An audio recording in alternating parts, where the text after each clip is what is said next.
بسم اللہ الرحمن الرحیم۔ السلام علیکم پاکستان۔ ناظرین کیسے ہیں آپ؟ ٹھیک ٹھاک ہیں؟ امید کرتا ہوں بالکل ٹھیک ٹھاک ہوں گے۔ ناظرین جیسا کہ آپ سب جانتے ہیں کہ میں آپ تمام دوستوں کے لیے آج کی شخصیت پروگرام لے کر آیا کرتا ہوں۔ آج میں تحصیل لیاقت پور میں موجود ہوں۔ ناظرین آپ کو آج میں جس شخصیت کا تعارف کروانے جا رہا ہوں وہ کسی تعارف کے محتاج نہیں ہے۔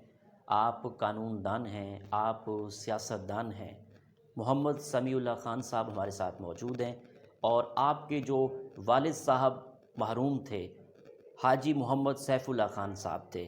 آپ ایم پی اے بھی رہ چکے تھے، ایم این اے بھی ہیں، اور لیڈر آف اپوزیشن، قومی اسمبلی، وفاقی وزیر و مذہبی امور بھی آپ رہ چکے تھے۔ تو آج ہم محمد سمیع اللہ خان صاحب سے سیاسی حوالے سے بات چیت کریں گے، اور وکلا برادری کے کیا مسائل ہیں اس حوالے سے بات چیت کریں گے۔ تو آئیے محمد سمیع اللہ خان صاحب سے بات کرتے ہیں۔ السلام علیکم سر۔ وعلیکم السلام۔ سر کیسے ہیں آپ؟ شکر ہے اللہ تعالیٰ کا، آپ سنائیں ٹھیک میں ٹھاک بالکل ہیں؟ ٹھیک ٹھاک۔ ماشاء اللہ۔ سر بہت شکریہ، آپ نے ہمیں قیمتی ٹائم دیا۔ آپ کا بہت شکریہ، آپ تشریف لائے ہیں، اور اہم موضوعات پر آپ سے انشاءاللہ تبادلہ خیال ہوگا انشاءاللہ۔ سر آپ نے اپنی ابتدائی تعلیم کہاں سے حاصل کی اور تعلیمی سفر کیسے رہا؟ میں نے الحمدللہ اپنا میٹرک الہ آباد گورنمنٹ ہائی اسکول الہ آباد سے کی ہے۔ گریجویشن میں نے گورنمنٹ ڈگری کالج لیاقت پور سے کی ہے، اور ایل ایل بی کراچی سے کی ہے۔ سر آپ کو بیسیکلی تو آپ ایک سیاسی گھرانے سے تعلق رکھتے ہیں۔ سر آپ کو وکیل بننے کا شوق کیسے پیدا ہوا؟ وکیل بننے کا شوق دراصل میرے والد صاحب بھی وکالت کے پیشے سے منسلک تھے، ٹھیک۔ اور الحمدللہ وہ ماہر قانون بھی تھے، ماہر آئین بھی تھے، تو ان کی وجہ سے میں نے اس شعبے کا انتخاب کیا ہے، کیونکہ مجھے یہ شعبہ ان کی وجہ سے پسند بھی تھا، اور لوگوں کے مسائل جو عدالتی امور میں ہوتے ہیں وہ بھی شوق تھا کہ ان کے مسائل حل کرائے جائیں، اس لیے میں نے اس شعبے میں آنا زیادہ پسند کیا ہے۔ ماشاءاللہ آپ کے والد صاحب ایم این اے رہے تھے، حاجی سیف اللہ خان محروم صاحب۔ انہوں نے الیکشن میں کتنی دفعہ حصہ لیا اور کتنی دفعہ ایم پی اے بنے اور ایم این اے بنے؟ ڈیٹیل سے گائیڈ کیجیے گا۔ میرے والد صاحب سن 1970 میں ایم پی اے بنے، پھر سن 1977 میں ایم پی اے بنے، پھر 1985 میں خانپور سے انہوں نے قومی اسمبلی کا الیکشن لڑا، اور الحمدللہ بہت بھاری اکثریت سے کامیاب ہوئے۔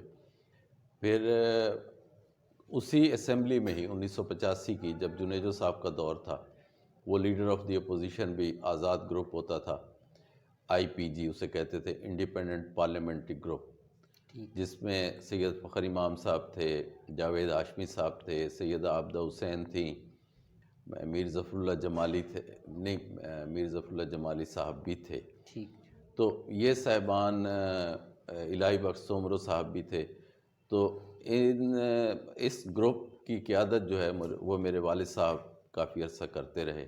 اس کے بعد میرے والد صاحب جنیجو صاحب کی کیبنٹ میں شامل ہوئے، اور وفاقی وزیر مذہبی امور کا عہدہ انہوں نے سنبھالا۔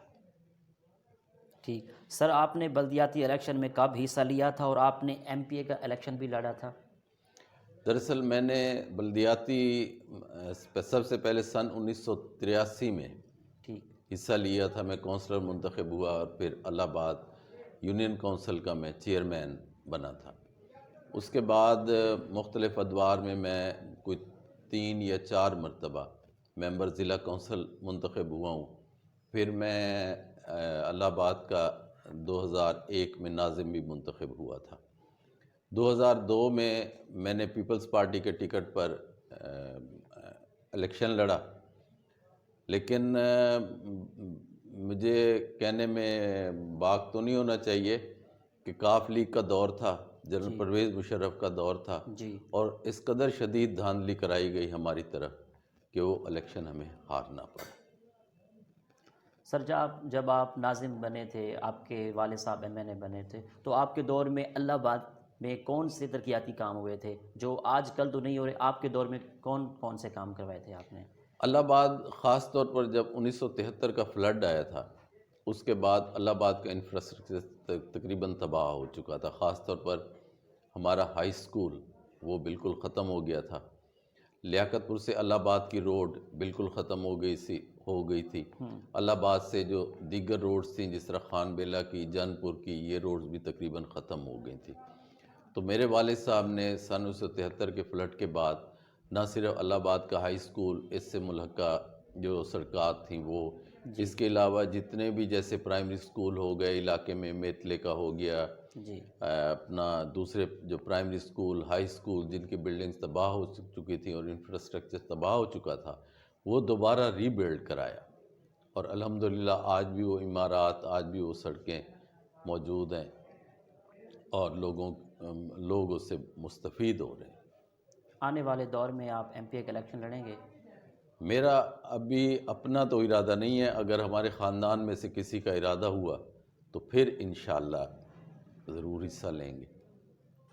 خان صاحب، الہ آباد کی تاریخ کیا ہے؟ الہ آباد شہر کب بنا؟ اس کی اہمیت کیا ہے؟ الہ آباد بہت پرانا قصبہ ہے. اس کی تاریخ اگر میں یہ کہوں کہ یہ 500 سال سے بھی پرانا قصبہ ہے تو اس میں غلط نہیں ہوگا. لیکن الہ آباد جو مشہور ہوا اور الہ آباد آباد زیادہ طریقے سے ہوا کہ جب نواب آف بہاولپور سب سے پہلے سندھ سے الہ آباد آ کے انہوں نے قیام کیا، اور الہ آباد میں آج بھی ان کے کچھ ایک مسجد وغیرہ موجود ہے. یہ 1772 میں اس تاریخوں اس سن میں آئے تھے. اور پھر اس کے بعد یہاں سے ہی وہ ڈیرہ نواب صاحب احمد پور اور وہاں منتقل ہوئے تھے. اس لیے الہ آباد کا قصبہ ایک تاریخی حیثیت رکھتا ہے اور بہت قدیم قصبہ ہے. الہ آباد کے کون سے مسائل ہیں؟ الہ آباد میں اب اگر میں ذکر کروں تو ایک مسئلہ نہیں ہے بلکہ وہ تقریباً مسائلستان بن چکا ہے. الہ آباد میں سب سے بڑا مسئلہ سیوریج کا ہے جو اس وقت ہے. دوسرا جو یہ بجلی کا مسئلہ بہت زیادہ ہے. اس کے علاوہ جو الہ آباد کی گلیاں ہیں وہ جو ایک وقت میں 60s میں میرے والد صاحب نے بنوائی تھیں اور سارا کیا تھا، اس کے بعد ہم لوگوں نے بنوائی تھی. اس کے بعد الہ آباد میں ایسا کوئی خاص ترقیاتی کام نہیں ہوا. البتہ کچھ سید مسعود عالم صاحب ہمارے ایم پی اے تھے، ان کے دور میں کچھ کام ہوا ہے، یا اب سید مبین احمد صاحب ایم این اے ہیں، ان کے دور میں کچھ کام ہوا ہے. لیکن اس طرح سے نہیں ہوا جس طرح سے کہ ایک شہر کے پورے مسائل حل ہو جائیں. ماشاءاللہ آپ سیاستدان ہیں اور آپ کے والد صاحب بہت بڑے سیاستدان رہے ہیں. آپ کیا سمجھتے ہیں کہ اس وقت تحصیل لیاقت پور کے کون کون سے بڑے مسائل ہیں؟ اس وقت تحصیل لیاقت پور میں سب سے بڑا مسئلہ جو ہے وہ تعلیم کا ہے. ٹھیک. اور اس وقت صرف گرلز اور بوائز اس میں ڈگری کالجز کی حد تک ہیں، اس سے آگے کا کوئی نہیں ہے. تو اگر کیونکہ ہم بہاولپور اور رحیم یار خاں 100 کلومیٹر کے فاصلے پر ہیں، ہمارا اگر سب سے بڑا یہی مسئلہ تعلیم کا حل ہو جائے کہ ہمیں یہاں کسی یونیورسٹی کا کیمپس مل جائے تو ہمارا تعلیم کا مسئلہ حل ہو جائے گا. اس کے علاوہ ہمارا بنیادی جو سہولت ہے اس کی صحت کے حوالے سے، کہ ہمارا جو تحصیل ہیڈ کوارٹر ہاسپٹل ہے پورے تحصیل میں، اتنی بڑی آبادی میں صرف ایک ہے، لیکن اس میں بھی وہ سہولیات نہیں ہیں جو ایک ڈسٹرکٹ ہیڈ کوارٹر ہاسپٹل کو حاصل ہیں. اور ہمارے جو چھوٹے جہاں پر بھی رورل ہیلتھ سینٹرز ہیں انہیں کم از کم اپ گریڈ کر کے تحصیل ہیڈ کوارٹر والے ہسپتال کا درجہ دینا چاہیے، اور جو تحصیل ہیڈ کوارٹر ہاسپٹل ہے اس کو ڈسٹرکٹ ہیڈ کوارٹر ہاسپٹل والا درجہ دے کر اپ گریڈ کرنا چاہیے. پھر ہمارے جو صحت کے حساب سے اور لوگوں کو جو یہ مسئلہ ہے شاید اس طرح سے حل ہو جائے گا انشاءاللہ. سر، لیاقت پور کو ضلع بنوانے کے لیے آپ کا کیا پوائنٹ آف ویو ہے؟ ضلع بننا چاہیے؟ لیاقت پور کا ضلع سب سے اہم ہے. لوگوں کو چھوٹے چھوٹے اپنے مسائل کی خاطر رحیم یار خاں جانا پڑتا ہے جو کہ 100 کلومیٹر دور ہے. جی. اگر میں لیاقت پور کی حد سے اگر دیکھوں جو ترنڈا محمد پناہ اور اس سے بھی پیچھے شروع ہوتی ہے تو تقریباً 120-125 کلومیٹر سے لوگ سفر کر کے رحیم یار خاں جاتے ہیں. اور جب رحیم یار خاں جاتے ہیں تو وہاں دفتروں میں شاید ہی کوئی صاحب ملے. نتیجہ یہ ہے ایک چھوٹے چھوٹے کام کے لیے بھی انہیں کئی چکر لگانے پڑتے ہیں.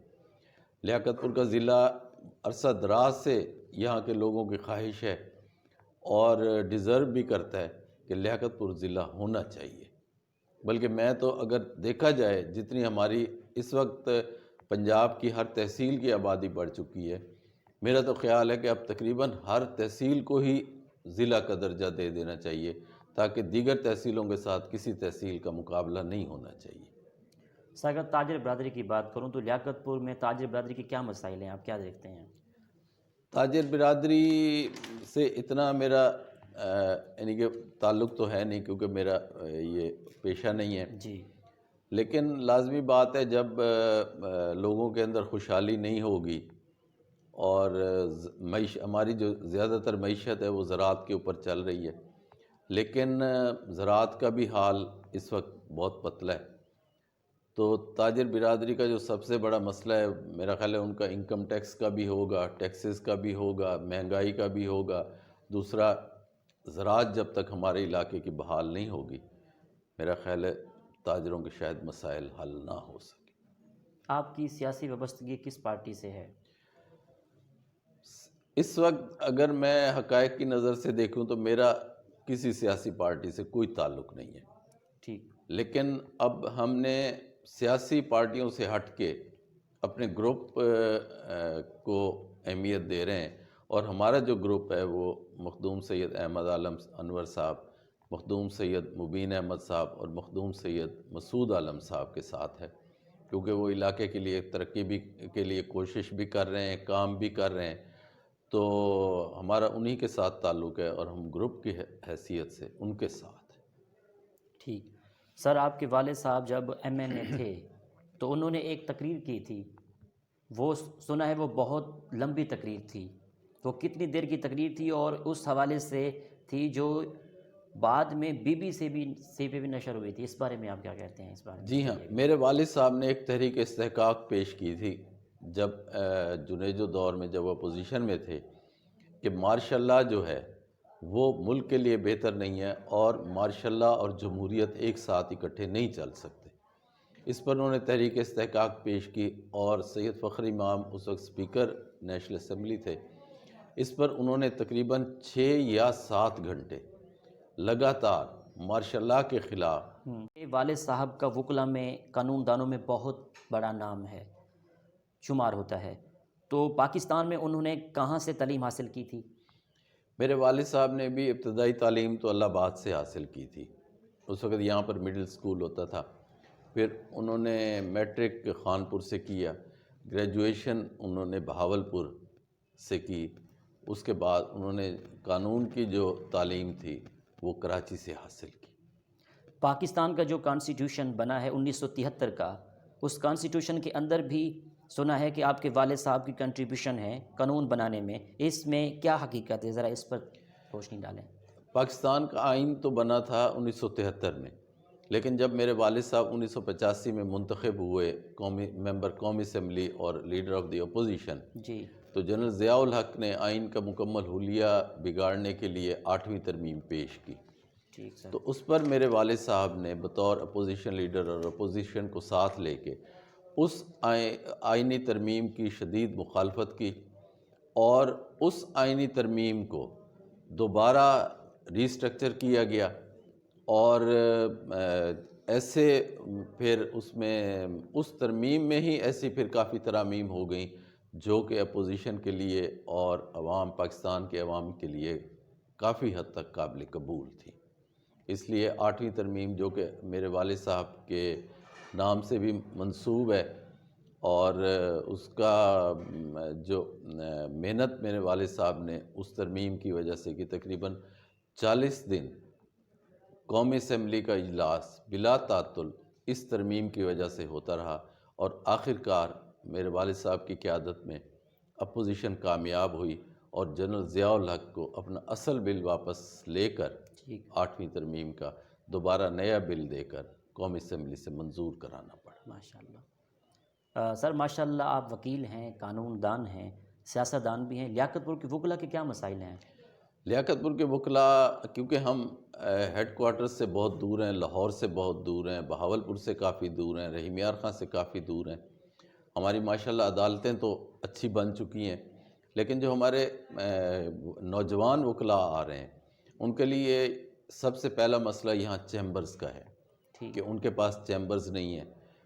اگر جگہ بھی پڑی ہے، اگر ہماری جو ریونیو ڈپارٹمنٹ ہے، گورنمنٹ ہے، وہ چاہے تو جگہ دے سکتے ہیں اور ہمارے نوجوانوں کو چیمبرز مل سکتے ہیں. دوسرا سب سے بڑا مسئلہ ہماری یہاں کی لائبریری کا ہے کہ میرا خیال ہے کچھ بارز میں یہ لیاقت پور بار بھی شامل ہوگی جس کی لائبریری اپ ٹو ڈیٹ نہیں ہے، ٹھیک کتابیں بھی نہیں ہیں. دوسرا آج کل ای لائبریری کا رجحان زیادہ ہو رہا ہے، اس سے بھی یہ کنیکٹ نہیں ہے، جس سے ہمارے نوجوان وکلاء اور ہمیں بھی جب بھی کسی کیس لا وغیرہ کے متعلق دیکھنا ہوتا ہے تو کافی مشکلات آتی ہیں. تو اگر یہاں پر چیمبرز کا مسئلہ حل ہو جائے اور لائبریری کا مسئلہ حل ہو جائے تو میرا خیال ہے کہ ہمارے وکلاء کو کافی سہولت ہو جائے گی. سر اگر بار کے الیکشن کی بات کروں تو کبھی بار کا الیکشن آپ نے لڑا ہے؟ نہیں، میں نے کبھی نہیں لڑا. آئندہ ارادہ ہے لڑنا؟ آئندہ بھی کوئی ارادہ نہیں ہے بار کا الیکشن لڑنے کی، کیونکہ ہم اب جو ہمارے نوجوان دوست ہیں، گروپ ہیں، جی ہم ان کا ساتھ دے دیتے ہیں. ٹھیک پھر خاص طور پر کیونکہ ہمارا باہر کی سیاست سے تعلق ہوتا ہے جی تو اس لیے ہمارے لیے یہ بھی مناسب نہیں ہوتا کہ ہم باہر کی بھی سیاست کریں اور باہر کی بھی سیاست کریں.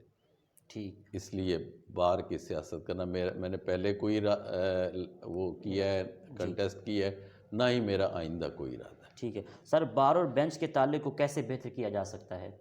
بار اور بینچ کے تعلق میں بہت زیادہ فقدان ہے، اس لیے کہ جج صاحبان یا وکلاء صاحبان صرف اس وقت بات کرتے ہیں جب وہ عدالت کے اندر کھڑے ہوں. اگر ان کی آپس میں کوارڈینیشن ہو جائے، ایسے مسائل جو قانونی لحاظ سے جج صاحبان کے ساتھ ہیں یا جج صاحبان کو وکلاء کے ساتھ ہیں، اگر بار روم میں ایک میٹنگ 1 مہینے کے بعد یا 2 مہینے کے بعد متعلقہ جج صاحبان کی اور وکلاء کی ہو جایا کرے، جیسے وکلاء صاحبان اپنی مشکلات بتائیں، جج صاحبان اپنے جو انہیں وکلاء سے کوئی گریونسز ہوتی ہیں وہ بتائیں، تو میرا خیال ہے یہ ایک، اور اس پریکٹس کو ہائی کورٹ اور سپریم کورٹ تک جانا چاہیے. تو میرا خیال ہے کہ کافی حد تک حالات دونوں طرف بینچ اور بار کے درست ہو سکتے ہیں. اچھا سر، اس حوالے سے بتائیں، کہا جاتا ہے کہ جہاں سڑکیں بن جائیں تو وہاں ترقی ہو جاتی ہے، تو آپ کیا کہتے ہیں کہ لیاقت پور کی کون سی اہم راستے ہیں جو اچھے بننے چاہیے تاکہ لوگوں کو سہولت میسر ہو؟ اس بارے میں آپ کا کیا پوائنٹ آف ویو ہے؟ اصل میں میرا ایک پوائنٹ آف ویو ہے شروع سے کہ جو ڈیولپمنٹ فنڈ ہے، پہلے نمبر پر تو وہ بلدیاتی اداروں کا حق ہے، لیکن بلدیاتی ادارے جو ہیں وہ عرصہ دراز سے ڈیڈ ہوئے پڑے ہیں. اور دوسرے نمبر پر یہ ہے کہ بجائے M N A M P As کی پرائرٹی سے فنڈز دینے کی بجائے ایک پورا سائٹ پلان بنانا چاہیے پوری تحصیل کا، کہ کہاں سڑک کی ضرورت ہے، کہاں سکول کی ضرورت ہے، کہاں بجلی کی ضرورت ہے، کہاں گیس کی ضرورت ہے، کہاں ایگریکلچر والوں کی ضرورت ہے. تو اگر ایک جس طرح پوری دنیا میں ترقی یافتہ ممالک میں یا ان ممالک میں ہوتا ہے وہاں ایم پی ایم این اے کو فنڈ نہیں دیے جاتے بلکہ عوامی ضرورت کے تحت فنڈز دیے جاتے ہیں. تو اگر عوامی ضرورت کو ملحوظ خاطر رکھ کے ایک سائٹ پلان ہر تحصیل کا بنا دیا جائے اور پرائرٹی فکس کر دی جائے کہ اتنی سڑکات اس سال بنیں گی، اتنی اگلے سال بنیں گی، اتنا فنڈز گورنمنٹ سے ملے گا، تو میرا خیال ہے کہ ہمارے مسائل حل ہو سکتے ہیں. لیکن ابھی کیونکہ M N As M P As کے ہاتھ میں ہے تو انہیں جس حساب سے فنڈ ملتا ہے اس حساب سے وہ کوشش تو کر دیتے ہیں، لگا دیتے ہیں، لیکن جس طرح ایک ہماری سڑکیں ٹوٹ پھوٹ کا شکار ہیں، اب وہ اگر ان سڑکوں پر خرچ کریں تو اصل سڑکیں جو بالکل کچی ہیں ان پر پھر فنڈز نہیں لگ سکتے. تو مسئلہ تو کافی ہے سڑکوں کا، پرانی سڑکیں ٹوٹ پھوٹ چکی ہیں. تو اگر گورنمنٹ بجائے ایم پی ایز بے شک M N As M P As سے مشاورت کرے، لیکن ہر تحصیل کا اپنا ایک سائٹ پلان ہونا چاہیے. سر ملک کی سیاسی صورتحال پر آپ کا کیا تبصرہ ہے؟ ملک کس سمت جا رہا ہے؟ کہ آیا کہ یہ تبدیلی سرکار جو آئی ہے اس میں کوئی ترقی ہو رہی ہے یا ملک میں کوئی ڈیولپمنٹ ہو رہی ہے یا نہیں؟ اس حوالے سے آپ کا کیا پوائنٹ آف ویو ہے؟ میرا اپنا جہاں تک خیال ہے کہ اس حکومت نے ایسا کوئی خاص ڈیلیور نہیں کیا پبلک کو، ٹھیک، خاص طور پر مہنگائی، ڈیولپمنٹ جو پہلے ہو رہی تھی اس حساب سے بھی نہیں ہو رہی، کرپشن جو جس طرح کے وعدے یہ کر کے آئے تھے کہ کرپشن ختم کریں گے، بلکہ کرپشن مزید بڑھ گئی ہے۔ تو ایز سچ میں یہ نہیں کہہ سکتا ہوں کہ یہ حکومت جو موجودہ حکومت ہے، انہوں نے چاہے جو بھی نعرے لگائے تھے، یہ اپنے اس نہ صرف ان نعروں کے جواب میں ناکام ہو چکے ہیں، بلکہ ایسا کوئی فی الحال تو ہمیں نہیں نظر آ رہا کہ انہوں نے عوام کی بہتری یا عوام کی فلاح کے لیے اب تک کوئی قدم اٹھایا۔ ملک کی معیشت کس حد تک سٹرونگ ہے آپ دیکھتے ہیں کوئی؟ دیکھیں، میں ملک کی معیشت کو، کیونکہ ہمارا تعلق دیہات سے ہے، میں تو دیہات کے حوالے سے دیکھتا ہوں۔ جی ہمارے دیہات کے لوگ بہت زیادہ مشکلات کا شکار ہیں۔ جی دیہات کے لوگوں کو آپ ایسے سمجھیں کہ کوئی بھی سہولت نہیں ہے، نہ یہاں انہیں تعلیم کی سہولت ہے، نہ اس کی تفریح کی کوئی سہولت ہے، نہ صحت کی کوئی سہولت ہے، اور نہ ہی کیا کہنا چاہیے، جو جس طرح انہیں خالص بیج، ادویات، کوئی جس طرح لائف سٹاک کا معاملہ ہے، تو جب تک دیہات کے لوگوں پر صحیح طریقے سے توجہ نہیں دی جائے گی اس وقت تک ہماری معیشت درست ہو ہی نہیں سکتی۔ تو اس لیے میری تو حکومت سے اپیل ہے کہ دیہات کے لوگوں پر توجہ دے، انہیں سہولیات دے، تاکہ جتنی ہم دیہات کے لوگ ملکی معیشت کے لیے محنت کرتے ہیں، شاید کوئی اور طبقہ کرتا ہو، لیکن سب سے محروم بھی ہم دیہات کے لوگ ہیں، اور ہمارا کسان ہے، چھوٹا زمیندار ہے، کاشتکار ہے۔ تو ان پر اگر توجہ دے دی جائے تو ہماری ملکی معیشت کافی حد تک سنبھل جائے گی۔ سر مخدوم سید مبین عالم صاحب MNA لیاقت پور کی لیڈرشپ میں آج کل لیاقت پور میں کون سے ڈیولپمنٹ پر کام ہو رہے ہیں؟ کوئی ترقیاتی کام ہو رہے ہیں؟ جی ہاں، مخدوم سید مبین احمد صاحب کا بہت پرانا سیاسی خاندان ہے، اور باقی اس میں کوئی شک نہیں ہے کہ ایماندار لوگ ہیں، جو بھی انہیں فنڈ ملتا ہے وہ عوام کی ترقی پر لگا دیتے ہیں، لیکن محدود فنڈز ہیں، مسائل بہت زیادہ ہیں۔ مخدوم سید مسعود عالم صاحب جو ہمارے پہلے MPA تھے، انہوں نے بہت زیادہ کام کرائے تھے۔ اپنا مبین احمد صاحب بھی، جی ہماری کافی بستیوں میں بجلی بھی آ چکی ہے، جہاں جہاں انہیں فنڈز ملتا ہے، روڈز بھی بن چکی ہیں۔ اب سنا ہے کہ تحصیل لیاقت پور کے ہاسپٹل کو بھی اپ گریڈ کروا رہے ہیں۔ ٹھیک، تو جو ان کی حد تک ہے وہ کوشش کر رہے ہیں، لیکن ہمارے مسائل بہت زیادہ ہیں۔ سر یہ تو سیاست کی ہم نے باتیں کی، اگر میں آپ کی پرسنل لائف کو ڈسکس کروں تو آپ کے دن کا آغاز کیسے کرتے ہیں؟ دن کی مصروفیت کیا رہتی ہے؟ ایک تو عدالت میں آپ آتے ہیں، پھر عوام کے مسائل حلقے میں سنتے صحیح، ہوں گے، اس حوالے سے بتائیں گے۔ بس صبح اللہ تعالیٰ کا نام لے کے اٹھتے ہیں، اس کے بعد عدالت آ جاتے ہیں، یہاں پر جو بھی اپنے کیسز ہوں یا لوگوں کے کام ہوں وہ کرتے ہیں، پھر کہیں کوئی شادی، غمی، خوشی، اس میں شرکت کرنا پڑتی ہے۔ باقی ہائی کورٹ بھی جانا پڑتا ہے، جی اگر کوئی کیس ہو، کوئی معاملہ ہو یا کوئی مسئلہ ہو تو رحیم یارخان وغیرہ بھی جانا پڑتا ہے۔ بس شام کو گھر چلے جاتے ہیں اور اللہ تعالیٰ کا نام لے کے گھر میں ہی باقی وقت گزرتا ہے۔ کس طرح کے کیس ہینڈل کرتے ہیں، سول یا دیوانی؟ میں اصل میں میرے لیے کوئی یہ نہیں ہے کہ دیوانی ہو یا سول ہو، لیکن میرا اپنا ریسرچ کا زیادہ کام ہے۔ میں نے اپنا جو شعبہ لا میں وہ اڈاپٹ کی ہے، جی وہ ریسرچ پر ہے، اور ہم نے ایک تھنک ٹینک یا NGO کہیں وہ بھی بنائی ہے، جی جس کا نام ہم نے research forum of law and justice رکھا ہے۔